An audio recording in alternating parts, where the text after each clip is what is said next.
Bonjour et bienvenue sur Bourse Community. Aujourd'hui, nous allons découvrir les moyennes mobiles, ou dites en anglais Moving Average. Alors, qu'est-ce que c'est?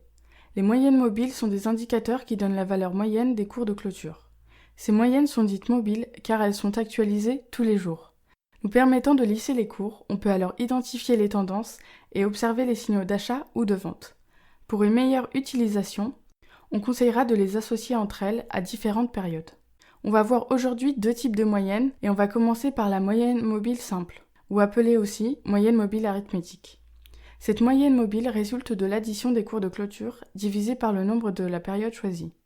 La moyenne mobile simple est déclarée peu réactive car chacun de ces cours a un poids égal. Toutefois, comme elle est moins précise, elle nous donne moins de faux signaux.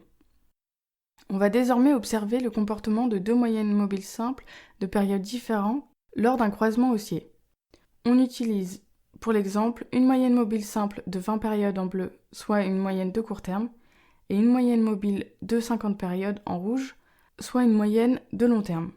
On voit ici qu'un croisement haussier se forme lorsqu'une moyenne de court terme traverse à la hausse une moyenne de long terme. On constate alors un renversement de tendance provoquant un fort signal d'achat. Ainsi, une tendance haussière se forme puisque la moyenne de court terme se situe au-dessus de la moyenne de long terme.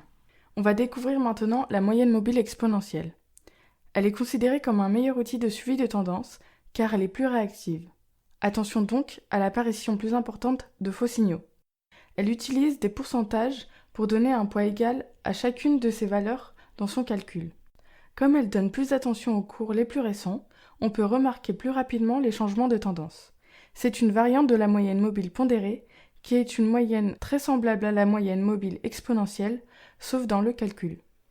En effet, la moyenne mobile pondérée utilise des coefficients multiplicateurs et non des pourcentages. On va maintenant regarder comment utiliser deux moyennes mobiles exponentielles lors d'un croisement baissier. On aura, pour l'exemple, une moyenne mobile exponentielle de 20 périodes en bleu, soit une moyenne de court terme, et une moyenne mobile exponentielle de 50 périodes, soit une moyenne de long terme en rouge.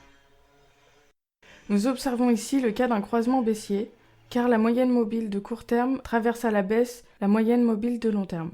On a alors affaire à un renversement de tendance annonçant un fort signal de vente. On remarque alors que la tendance est baissière, puisque la moyenne de court terme est située en dessous de la moyenne de long terme. Aujourd'hui, vous avez appris à utiliser un nouvel indicateur, les moyennes mobiles. À bientôt!